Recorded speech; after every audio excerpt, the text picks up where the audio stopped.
ఇవ్వాలని ఆశపడుతుండగా, మరి పరలోకపు తండ్రి ఈ లోకాన్ని సృష్టించిన తండ్రి నువ్వు వచ్చి ఈ సమయంలో యేసు నామంలో నాకు ఉద్యోగం కావాలి ప్రభా, నా పిల్లల్ని నేను పోషించడానికి, నాకు వ్యాపారం బాగు చేయి ప్రభా, నా పిల్లల్ని పోషించడానికి, నా అప్పుల నుంచి విడిపించి ప్రభా, నేను మంచిగా జీవించడానికి, నా రోగం నుంచి విడిపించి ప్రభా, నిన్ను మహిమపరచడానికి ప్రభా, మరి నేను చనిపోకూడదని వాక్యం సెలవిస్తుంది కదా ప్రభా, ఈ రోగాల నుంచి ఈ గడ్డల నుంచి విడిపించమని నువ్వు మంచి ఈవులను అడుగుతుంటే ప్రభు నీకు చెడ్డీ ఎందుకు ఇస్తాడు అని చెప్పి ఈ రోజున ప్రభు ప్రశ్నిస్తున్నాడు. నేను ప్రశ్నిస్తున్నాడు, నాకు మంచి కెరీర్ కావాలని చెప్పి యవ్వనస్తులను అడుగుతుంటే నీకు మంచి కెరీర్ని ఇవ్వకుండా రోడ్డు మీద దొంగతనాలు చేసే వాళ్ళకి అప్పగిస్తాడా, రాక్షసులకు అప్పగిస్తాడా, మోసాలు చేసే వాళ్ళకి అప్పగిస్తాడా? ఖచ్చితంగా నువ్వు అడిగిన దానికన్నా వచ్చిన దానికన్నా ఎక్కువ ఇస్తాడు.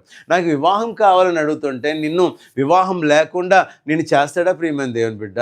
నీకు మంచి వివాహం చేస్తాడు, మంచి ఈవుని ఇస్తాడు, ఇంకా మంచి ఈవుని ఇస్తాడని నాలో ప్రకటిస్తున్నాను ప్రియమైన దేవుని బిడ్డలారా. గర్భం తెరవమని ప్రభు అడితే నేను గొడ్రాలుగా చేస్తాడా ప్రియమైన దేవుని బిడ్డ? ఖచ్చితంగా నీకు అడిగిన దానికన్నా ఊహించిన దానికన్నా మంచిగా దేవుడు నీకు ఇవ్వబోతున్నాడు. అలాగే నీ పిల్లలు బాగు చేయమని అడిగితే ప్రభు ఎందుకు బాగు చేయడు? పిల్లలు నా దగ్గర